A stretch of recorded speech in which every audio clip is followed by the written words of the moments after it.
And now, Autolite and its 60,000 dealers and service stations present... Suspense.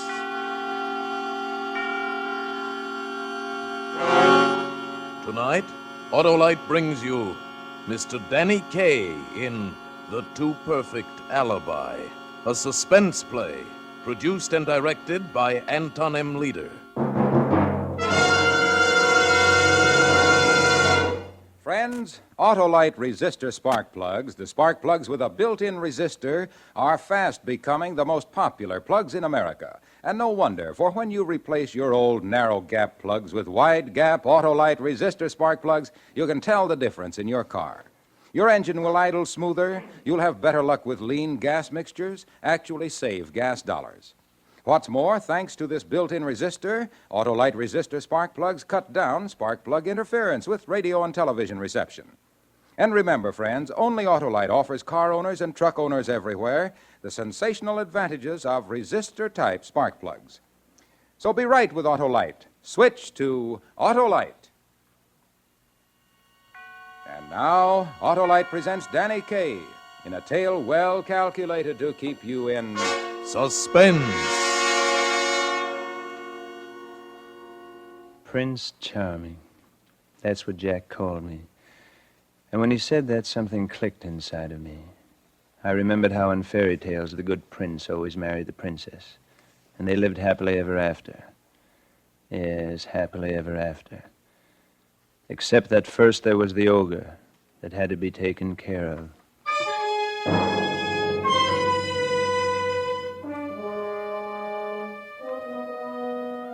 They were spending the weekend at my house in Croton, Catherine and Jack. The girl I loved and the fellow she loved. Oh, I admitted I was stupid to let myself in for it, but I just couldn't help myself. I had to have Catherine near me. She was the loveliest thing on God's earth, slender and blonde, with flecks of the purest gold in her hair, and eyes just as green as the sea. Jack was what the girls call a beautiful hunk of man, a one-time football hero. But now he was a clerk in a sports shop, a nobody. And why Catherine was so mad about him, I'll never know. After dinner Saturday night, we sat out on the terrace and looked out on the Hudson a half-mile away. Everything was quiet, peaceful. Jack, shall I tell him? After all, he is our best friend. Sure, honey, might as well. Tell me what? We're getting married Monday, Sam. Married? Hey, I'm the one who should look like he's going to face a firing squad, not you, Sam. Oh, I'm sorry, kids. It was just such a surprise, that's all. How about it, Sam? Will you be the best man? Sure, of course I will. Oh, good. And congratulations, both of you. Thank you, Sam, dear.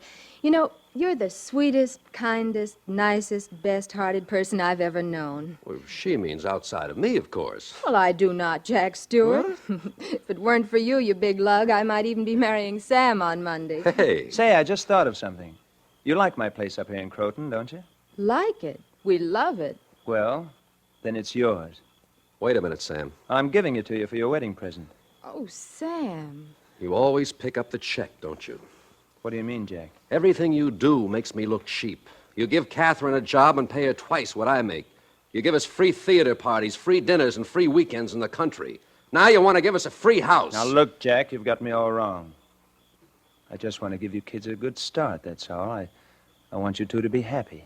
Just like in the fairy tales, eh? The prince and the paupers, and good old Sam as Prince Charming as always. Well, no thanks. That was when I got the idea. When he called me Prince Charming. That was when I remembered about the prince, the princess, and the ogre. And you know what happens to the ogre in all the fairy tales, don't you? You remember that, don't you? He dies. And he dies because the prince kills him. Catherine left with Jack, and I was miserable. I paced the floor for hours. All I could think of was that today was Saturday, and on Monday noon she would marry him. 2 more days, and she'd be lost to me forever. I couldn't let it happen. I wouldn't. I had to get rid of him. What I needed was a weapon to defend myself with after I killed him. An alibi. A strong, unshakable alibi. A perfect alibi. It took me all night and gallons of coffee to figure that one out, but I did it. And the first thing Sunday morning, I phoned Jack in New York. I persuaded him not to hang up on me. Well, what do you want? Jack, ever hear of the Allegheny Sporting Goods? Did I ever hear of J.P. Morgan? Well, a friend of mine owns Allegheny. So? And he needs a sales manager. I've arranged an appointment for you first thing tomorrow so you can get the job before you get married. What? It pays $20,000 a year. And you can buy your own wedding presents. Are you serious? Does he know I'm only a clerk? Well, it's just a matter of selling yourself, Jack. But I... If you're free tonight, I'll be glad to give you a few pointers on the best way to approach him. Well, that's Look, great. look, Jack, I'm going to a party in town tonight. And if you can meet me around 10. Well, Sam, I... Here's the address, Jack. 3365 East 56th. I'll wait for you near the corner. Okay, thanks. Just one thing, Sam. Don't tell Catherine about this, will you? You see, in case I get the job, I'd like her to feel I got it on my own. You understand, don't you? Sure. Of course, Jack. Oh, thanks, Sam. See you tonight at 10. My hands were shaking so hard I could barely reach up to wipe the perspiration from my forehead.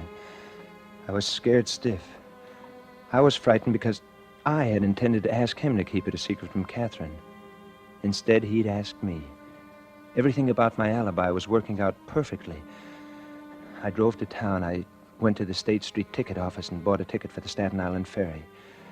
Then I went uptown to my apartment. I had lots of time, so I decided to treat myself. There was a nice, thick, juicy steak in the icebox, and I fixed it just right and rare. As I sat at the table enjoying the steak that cut like butter, I got an idea. A good idea. Just the thing. Eventually, it was time to go to the party.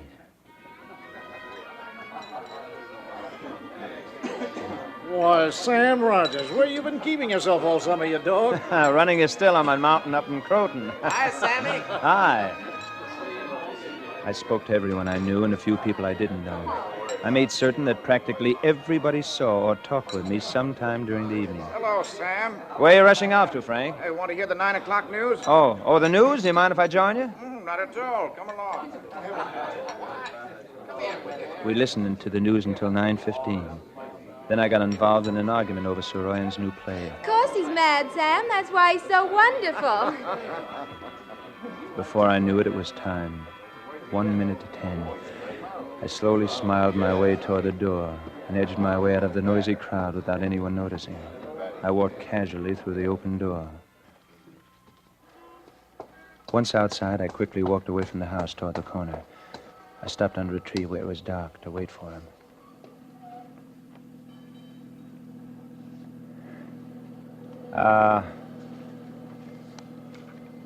Well, I was just in time.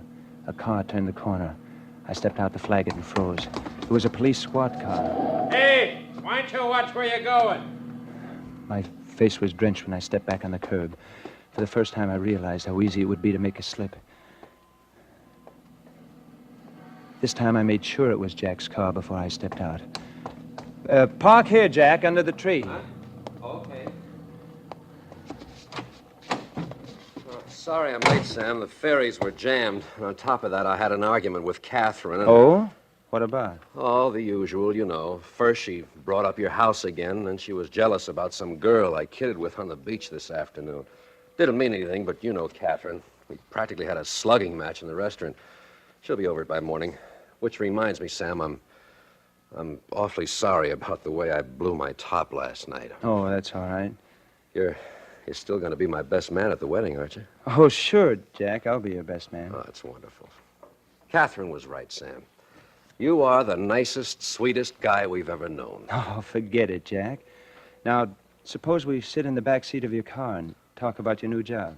Okay? Get in. Okay. And do you know that was the last word he ever said? Okay! There he was, lying in the back of his car, and sticking up out of the middle of his back was my favorite steak knife.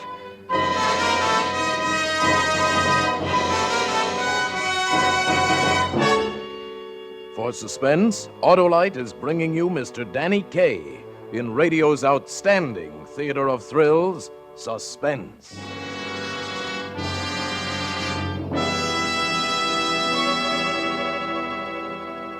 Say, Hap. Yeah. Let me read you a wonderful Christmas thank you note I got from my Aunt Susie in Maine. Why, I didn't even know you had an Aunt Susie, Harlow. Well, you just listen to this, pal. Dear Barlow. Huh? She never could get my name straight. Thank you so much for those wonderful Autolite resistor spark plugs you sent me for Christmas. Oh, no, you didn't. Listen now, Hap. She says, Cousin Charlie, he's your third cousin once removed on your mother's side, you know, told me that Autolite resistor spark plugs are those popular new spark plugs that have a built-in resistor.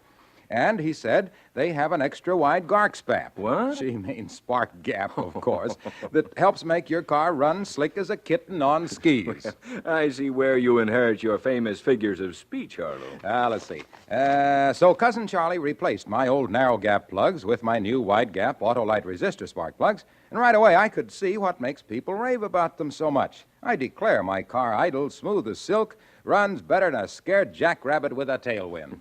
And honestly, Barlow, I've been saving gas. Wow, Susie's got me woozy. So, friends, when it comes to spark plugs, be smart, be choosy. Take your cue from Susie and mosey on down to your nearest Autolite dealer tomorrow and get your car a brand new set of those wide-gap Autolite resistor spark plugs. Remember, you're always right with Autolite. You said it, Harlow. And let's get back to Suspense. And now, Autolite brings back to our Hollywood soundstage Mr. Danny Kaye as Sam in A Too Perfect Alibi. A tale well calculated to keep you in suspense. After I stabbed him, I watched him slump to the floor of the car. And that's all there was to it. The ogre was dead. And now the prince and the princess could live happily ever after. I pushed his feet into the car and slammed the door.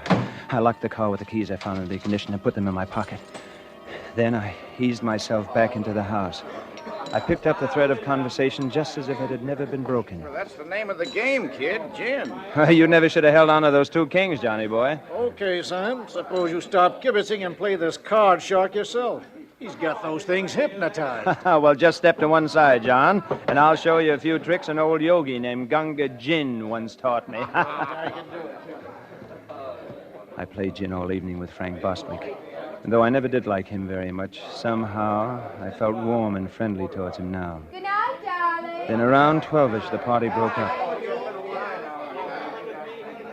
I waited till practically everybody else left. Then I bid my host good night, got into Jack's car, and drove off. I got to the Staten Island ferry slip just before 12:30. I was lucky. Traffic was still heavy. Nobody would notice me. I took out the ticket I bought in the afternoon and drove aboard.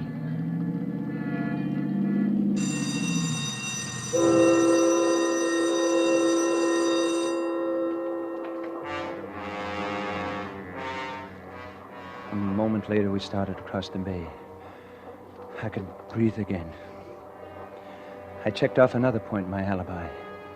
If they ever faced me with a night shift ticket agent, he would have to swear he'd never seen me or sold me a ticket in his life.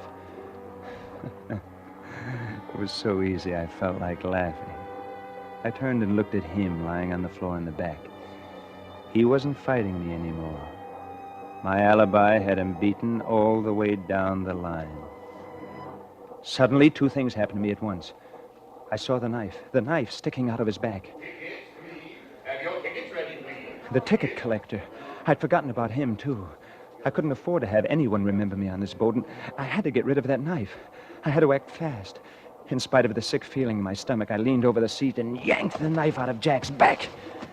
His head jerked around and grinned up at me. I looked around for a piece of paper to wrap the knife in. There wasn't a scrap anywhere. I pulled out my wallet, grabbed 2 or 3 bills, and covered the blood-dripping blade in the bills. I got out of the car, jammed my tickets under the windshield wiper where he had to see it. Tickets. Have your tickets ready, please. Then I scrambled through a maze of bumpers and fenders till I reached the rail. My heart sounded like a bass drum. I leaned on the rail and looked into the black water. Then I dropped the knife over the side. Hey, I saw you do that. What? What did you... Don't you know it's against the law? What is? Dumping paper into the harbor. You could get arrested for that, mister. You better watch your step or something. Oh, thank you. I kept my head turned away from him so he couldn't get a good look at me. He'd never recognize me in a court of law. No, sir. Anyway, he'd forget all about me 5 minutes from now. My alibi was still 100%. I got back into the car.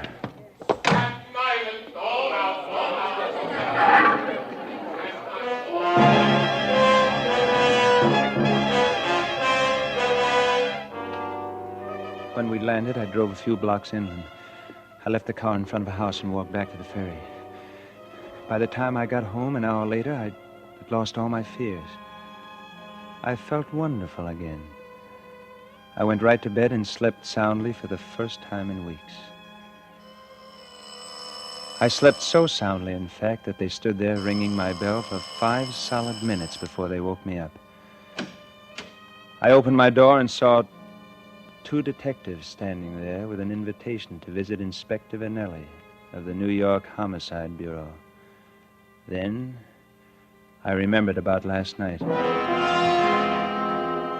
Inspector Vanelli was a slender, swarthy man who looked more like a successful businessman than a police officer. You know Jack B. Stewart, Mr. Rogers? Certainly. Why? He's been murdered. His body was found at 9 o'clock this morning in a parked car on Staten Island. What? I can't believe it. This was his wedding day. He and Catherine were going to be married. Mr. Rogers, what was your relationship with Catherine Gilpin? Inspector, I think I ought to tell you right off that I'm probably your best suspect. You are? Yes. Catherine turned me down for Jack. That probably gives me the best motive in the world for killing him, doesn't it? Well, supposing you let me decide who had the best motive. Okay, Mr. Rogers? Okay. All right, now the best place to begin is at the beginning. He kept me there hour after hour while the police stenographers crammed their pads with notes. Finally, late in the afternoon, one of the detectives hurried in and whispered something to him. Inspector Vanelli's hard face broke into a rocky smile. Okay, Mr. Rogers, you're clear. But I don't mind telling you now, I was sure it was you. Really, Inspector? Why have you changed your mind?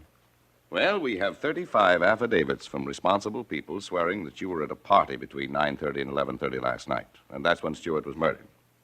That settles it. You've got a perfect alibi. I could hardly believe it. It had been so easy. Only yesterday, the girl I loved was miles away from me, unattainable. Today, she was mine for the asking. No more rivals, no more competition. Gradually, she would forget Jack and turn to me. It would take time, I knew that. But I had plenty of time. I could wait. Catherine phoned me the next morning. And suddenly, I didn't have any time at all. Sam, they've arrested me for Jack's murder. They've what? They've arrested me. But they can't. It's just a stupid mistake, Catherine. Look, I'll call my lawyer and we'll get you out of there right away.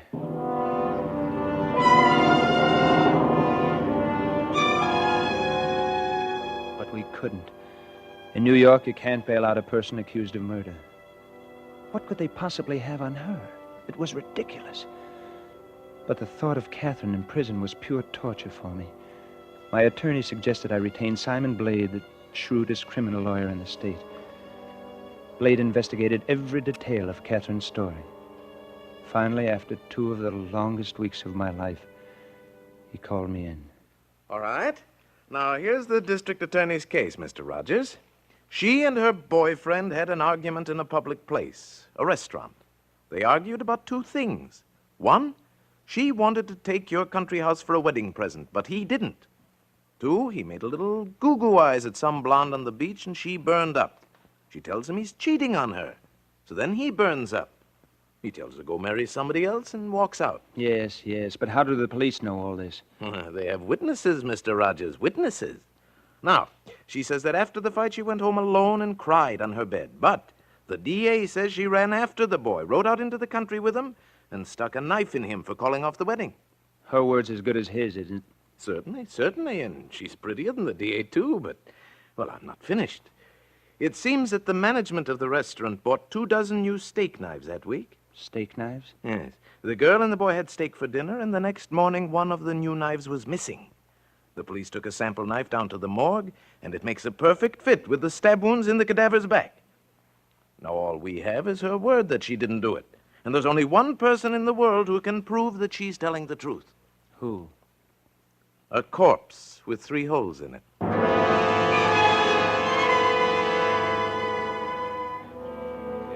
On the day of the trial, I sat with Simon Blade and waited for them to bring Catherine in. And when she came in, she looked so young and so lost. I had all I could do to keep myself from jumping to my feet and telling them the truth. Then she saw me. Her eyes lit up and she smiled. And I smiled back. And somehow I felt sure it would all come out right, just as I had planned it. Simon Blade was wonderful in that courtroom. One moment wringing sympathy from the jury for Catherine's pale face.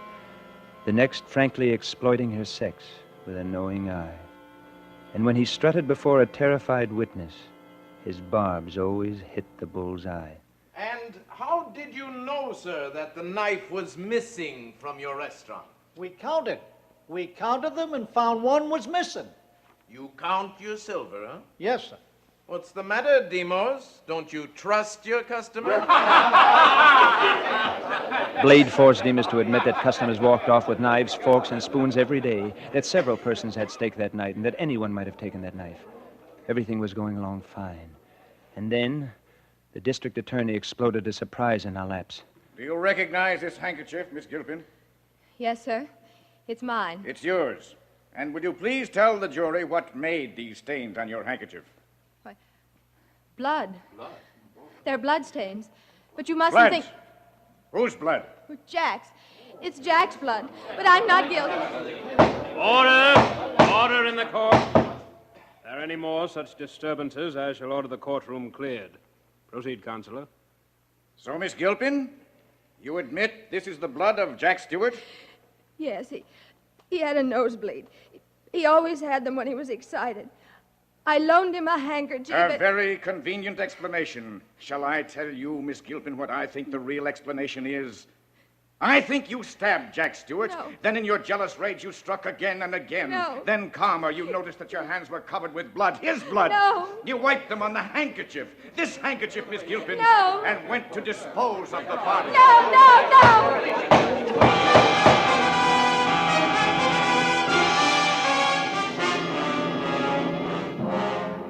Oh, the DA was very convincing. And the jury thought so, too. Because when they came in after 11 hours, they found Catherine guilty of murder in the first degree. We appealed the case and lost. I pulled every string I could to get a commutation from the governor. It was hopeless. I had to face it finally. I had killed Jack so I could have Catherine. But I couldn't have her now, and I didn't want to go on without her. I went to the DA and told him everything. Mr. Rogers, are you trying to tell me that you killed Stewart to keep him from marrying Miss Gilpin? That's right. That's right. Since I can't have her, I might as well confess. Will you arrange to have her released? Look, Rogers, I know exactly what you're trying to do, but I've got no time for heroes. I've got 35 sworn affidavits in my files which prove that you couldn't have killed Stewart. I've got my conviction, and so far as I'm concerned, this case is closed. You wouldn't believe me. And Catherine's execution was only a week off. I went to the newspapers with my story, but they wouldn't believe me either. One of them did send a reporter with me to see the people who were at the party that night. Sam, it's wonderful what you're trying to do, but I can't lie about it, and I won't. That was the kind of answer I got everywhere I turned. Then I tried to find the 2 policemen who'd passed as I left the house and the man who had seen me throw the knife off the ferry, but it was useless. I couldn't find one person who would believe me, not one. The next day, I made a last attempt to see Catherine. They wouldn't let me. But late that afternoon, I received a note from her. It was heartbreakingly full of all the things we planned and now would never do. And what hurt me most was the part where she said, I heard all about it, Sam, and I love you for it. I love you for your foolhardy attempt to save my life at the expense of your own. Jack once called you Prince Charming, but he never dreamed what a prince you really are. even she, Prince Charming, even Catherine wouldn't believe me. And that was harder to take than all the rest. And you don't believe me either, do you, friend? Well, Mr. Rogers, it's very hard to... Shh. Listen.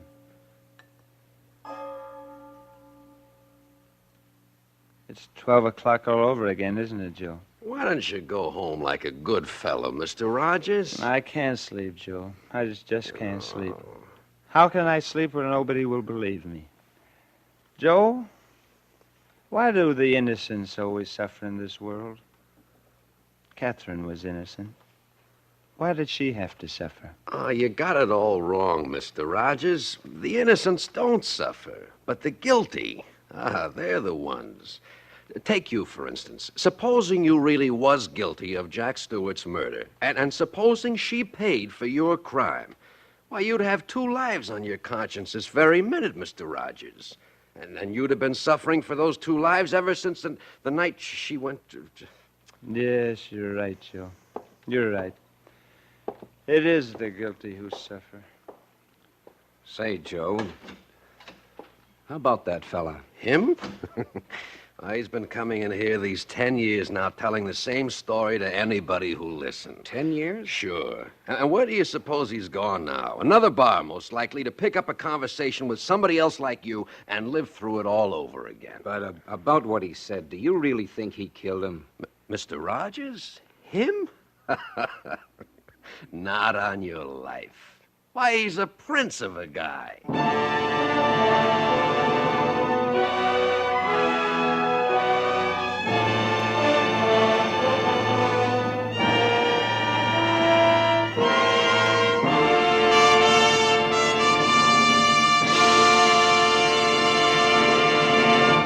Thank you, Danny Kaye, for a splendid performance. Mr. Kaye will return in just a moment. Hello, your Aunt Susie must be mighty cold up in Maine this time of year. Cold? Why, up Maine way, it's so cold they use icicles for andirons. And do those wonderful Autolite resistor spark plugs feel the frigid finger of freezing temperatures? Not on your life, because Autolite resistor spark plugs consistently give you smooth, dependable, on-the-spot performance. And remember, friends, only Autolite offers car and truck owners everywhere the sensational advantages of resistor-type spark plugs. So, with millions of car owners switching to Autolite, why don't you? Because you're always right with Autolite. And remember, Autolite means spark plugs. Ignition-engineered resistor spark plugs. Autolite means batteries. Stay full batteries. Autolite means ignition systems. The lifeline of your car.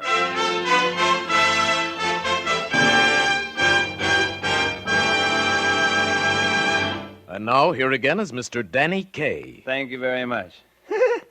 I feel a little better now, anyway. It's been a great pleasure for me to be here on Suspense, ladies and gentlemen, and I'm especially grateful to Tony Leader for letting me play the kind of role which you and I don't usually associate with me. It was a lot of fun, if you can call being a murderer fun. Well, next week, radio's outstanding theater of thrills will bring you Dana Andrews in a famous story by Cornell Woolrich, If the Dead Could Talk. Another gripping study in... Suspense.